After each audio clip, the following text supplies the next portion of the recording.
Hello दोस्तों, आप सभी का हमारे चैनल पर एक बार फिर से स्वागत है। दोस्तों, आज इस वीडियो में गणेश चतुर्थी की कहानी बताई गई है। गणेश चतुर्थी का व्रत बहुत महत्वपूर्ण है।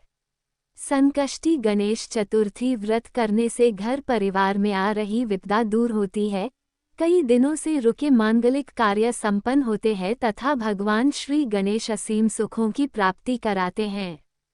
माह की किसी भी चतुर्थी के दिन भगवान श्री गणेश की पूजा के दौरान संकष्टी गणेश चतुर्थी व्रत की कथा पढ़ना अथवा सुनना जरूरी होता है।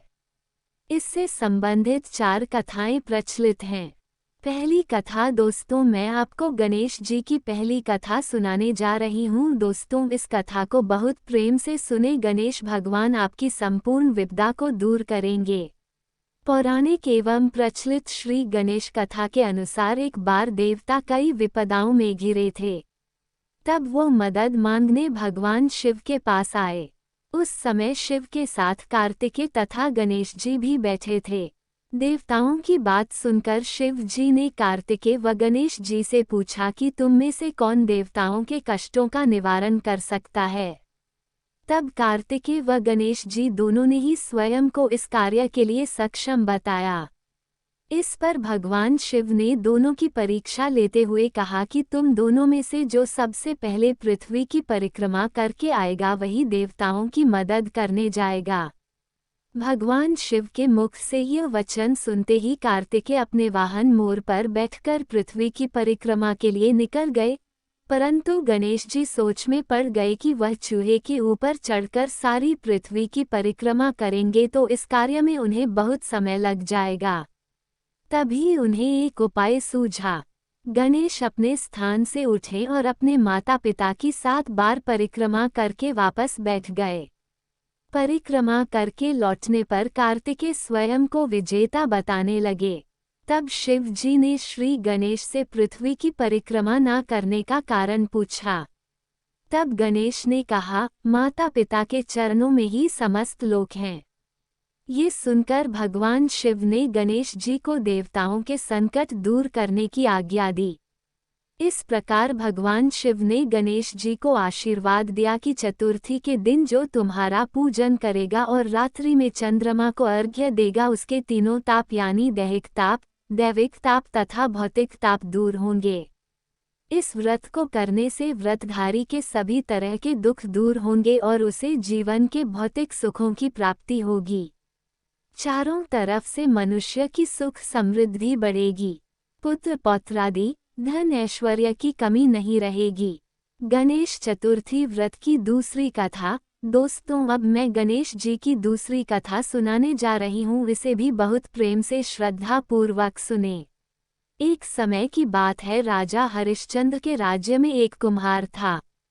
वह मिट्टी के बर्तन बनाता, लेकिन वे कच्चे रह जाते थे। एक पुजारी की सलाह पर उसने इस समस्या को दूर करने के लिए एक छोटे बालक को मिट्टी के बर्तनों के साथ आंवा में डाल दिया। उस दिन संकष्टी चतुर्थी का दिन था। उस बच्चे की माँ अपने बेटे के लिए परेशान थी। उसने गणेश जी से बेटे की कुशलता की प्रार्थना की। दूसरे दिन जब कुम्हार ने सुबह उठकर देखा तो आंवा में उसके बर्तन तो पक गए थे, लेकिन बच्चे का बाल बांका भी नहीं हुआ था। वो डर गया और राजा के दरबार में जाकर सारी घटना बताई। इसके बाद राजा ने उस बच्चे और उसकी मां को बुलवाया तो मां ने सभी तरह के विघ्न को दूर करने वाली संकष्टी चतुर्थी का वर्णन किया। इस घटना के बाद से महिलाएं संतान और परिवार के सौभाग्य के लिए संकट चौथ का व्रत करने लगीं। तीसरी कथा दोस्तों, अब मैं गणेश जी की तीसरी कहानी सुनाने जा रही हूँ। आप इसे भी बहुत प्रेम से और सद्भावना पूर्वक सुने। एक समय की बात है कि विष्णु भगवान का विवाह लक्ष्मी जी के साथ निश्चित हो गया। विवाह की तैयारी होने लगी। सभी देवताओं को निमंत्रण भेजे गए, परंतु गणेश जी को निमंत्रण नहीं दिया। कारण जो भी रहा हो, अब भगवान विष्णु की बारात जाने का समय आ गया।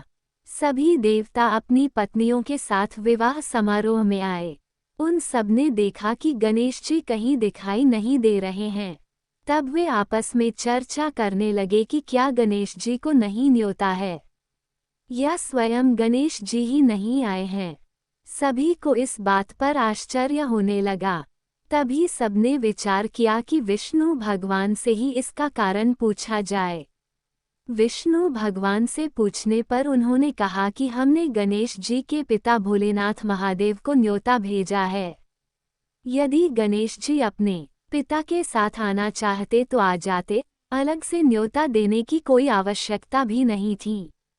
दूसरी बात यह है कि उनको 1.25 मन मूंग, 1.25 मन चावल, 1.25 मन घी और 1.25 मन लड्डू का भोजन दिन भर में चाहिए। यदि गणेश जी नहीं आएंगे तो कोई बात नहीं, दूसरे के घर जाकर इतना सारा खाना पीना अच्छा भी नहीं लगता। इतनी वार्ता कर ही रहे थे कि किसी एक ने सुझाव दिया, यदि गणेश जी आ भी जाएं तो उनको द्वारपाल बनाकर बैठा देंगे कि आप घर की याद रखना। आप तो चूहे पर बैठकर धीरे धीरे चलोगे तो बारात से बहुत पीछे रह जाओगे। ये सुझाव भी सबको पसंद आ गया, तो विष्णु भगवान ने भी अपनी सहमति दे दी। होना क्या था कि इतने में गणेश जी वहां आ पहुंचे और उन्हें समझा बुझाकर घर की रखवाली करने बैठा दिया।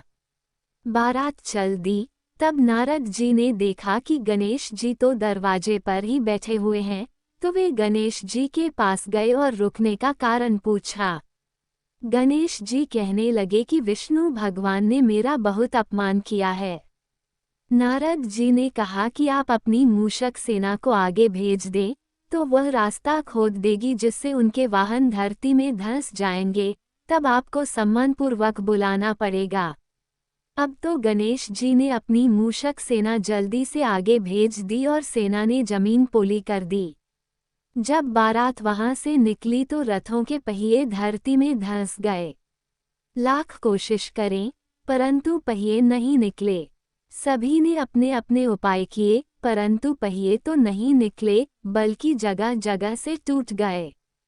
किसी की समझ में नहीं आ रहा था कि अब क्या किया जाए।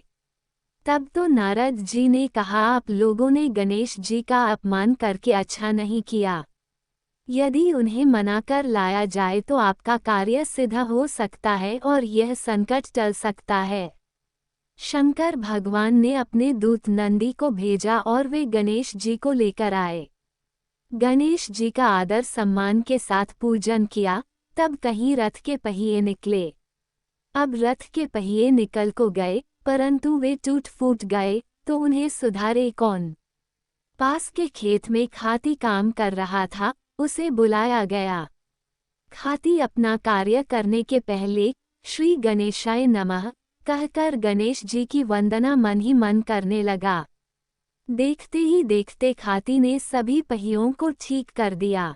तब खाती कहने लगा कि हे देवताओं, आपने सर्वप्रथम गणेश जी को नहीं मनाया होगा और न ही उनकी पूजन की होगी, इसलिए तो आपके साथ यह संकट आया है। हम तो मूर्ख अज्ञानी हैं, फिर भी पहले गणेश जी को पूजते हैं, उनका ध्यान करते हैं।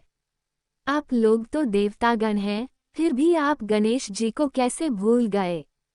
अब आप लोग भगवान श्री गणेश जी की जय बोलकर जाएं, तो आपके सब काम बन जाएंगे और कोई संकट भी नहीं आएगा। ऐसा कहते हुए बारात वहां से चल दी और विष्णु भगवान का लक्ष्मी जी के साथ विवाह संपन्न करा के सभी सकुशल घर लौट आए। हे गणेश जी महाराज, आपने विष्णु को जैसो कारज सारियो, ऐसो कारज सबको सिद्ध करजो। बोलो गजानन भगवान की जय। चौथी कथा। दोस्तों, अब मैं गणेश जी की चौथी कहानी सुनाने जा रही हूँ, इसे भी आप बहुत श्रद्धा से सुने। गणेश भगवान आपकी संपूर्ण मनोकामना पूरी करेंगे। श्री गणेश चतुर्थी व्रत की पौराणिक कथा के अनुसार एक बार भगवान शिव तथा माता पार्वती नर्मदा नदी के किनारे बैठे थे। वहां माता पार्वती ने भगवान शिव से समय व्यतीत करने के लिए चौपड़ खेलने को कहा। शिव चौपड़ खेलने के लिए तैयार हो गए, परंतु इस खेल में हार जीत का फैसला कौन करेगा, ये प्रश्न उनके समक्ष उठा तो भगवान शिव ने कुछ तिनके एकत्रित कर उसका एक पुतला बनाकर उसकी प्राण प्रतिष्ठा कर दी और पुतले से कहा, बेटा, हम चौपड़ खेलना चाहते हैं, परंतु हमारी हार जीत का फैसला करने वाला कोई नहीं है, इसलिए तुम बताना कि हम दोनों में से कौन हारा और कौन जीता। उसके बाद भगवान शिव और माता पार्वती का चौपड़ खेल शुरू हो गया। ये खेल 3 बार खेला गया और संयोग से तीनों बार माता पार्वती ही जीत गईं। खेल समाप्त होने के बाद बालक से हार जीत का फैसला करने के लिए कहा गया, तो उस बालक ने महादेव को विजयी बताया। ये सुनकर माता पार्वती क्रोधित हो गईं और क्रोध में उन्होंने बालक को लंगड़ा होने, कीचड़ में पड़े रहने का श्राप दे दिया। बालक ने माता पार्वती से माफी मांगी और कहा कि यह मुझसे अज्ञानतावश ऐसा हुआ है, मैंने किसी द्वेष भाव में ऐसा नहीं किया। बालक द्वारा क्षमा मांगने पर माता ने कहा, यहाँ गणेश पूजन के लिए नागकन्याएं आएंगी, उनके कहे अनुसार तुम गणेश व्रत करो, ऐसा करने से तुम मुझे प्राप्त करोगे। ये कहकर माता पार्वती शिव के साथ कैलाश पर्वत पर चली गईं। 1 वर्ष के बाद उस स्थान पर नागकन्याएं आईं, तब नागकन्याओं से श्री गणेश के व्रत की विधि मालूम करने पर उस बालक ने 21 दिन लगातार गणेश जी का व्रत किया। उसकी श्रद्धा से गणेश जी प्रसन्न हुए। उन्होंने बालक को मनोवांछित फल मांगने के लिए कहा। उस पर उस बालक ने कहा, हे विनायक, मुझमें इतनी शक्ति दीजिए कि मैं अपने पैरों से चलकर अपने माता पिता के साथ कैलाश पर्वत पर पहुंच सकूं और वे ये देख प्रसन्न हों। तब बालक को वरदान देकर श्री गणेश अंतर्ध्यान हो गए। इसके बाद वह बालक कैलाश पर्वत पर पहुंच गया और कैलाश पर्वत पर पहुंचने की अपनी कथा उसने भगवान शिव को सुनाई। चौपड़ वाले दिन से माता पार्वती शिवजी से विमुख हो गई थीं, अतः देवी के रुष्ट होने पर भगवान शिव ने भी बालक के बताए अनुसार 21 दिनों तक श्री गणेश का व्रत किया। इस व्रत के प्रभाव से माता पार्वती के मन से भगवान शिव के लिए जो नाराजगी थी, वह समाप्त हो गई। तब यह व्रत विधि भगवान शंकर ने माता पार्वती को बताई। ये सुनकर माता पार्वती के मन में भी अपने पुत्र कार्तिकेय से मिलने की इच्छा जागृत हुई। तब माता पार्वती ने भी 21 दिन तक श्री गणेश का व्रत किया तथा दूर्वा, फूल और लड्डुओं से गणेश जी का पूजन अर्चन किया। व्रत के 21वें दिन कार्तिकेय स्वयं माता पार्वती जी से आ मिले। उस दिन से श्री गणेश चतुर्थी का ये व्रत समस्त मनोकामनाओं की पूर्ति करने वाला व्रत माना जाता है। इस व्रत को करने से मनुष्य के सारे कष्ट दूर होकर मनुष्य को समस्त सुख सुविधाएं प्राप्त होती हैं। दोस्तों, गणेश जी का व्रत बहुत प्रेम से श्रद्धा पूर्वक करना चाहिए, जिससे गणेश भगवान हमारी संपूर्ण मनोकामनाएं पूरी करें और हमारे को परेशानियों को दूर करें। दोस्तों, आपको हमारी कथाएं अच्छी लगी हो तो वीडियो को लाइक करना ना भूलें और चैनल को सब्सक्राइब करना ना भूलें। धन्यवाद दोस्तों। ऐसे ही आगे की कहानी आपको हमारे चैनल पर मिलती रहेगी, जिनको श्रद्धापूर्वक करने से आपकी मनोकामनाएं पूरी होगी।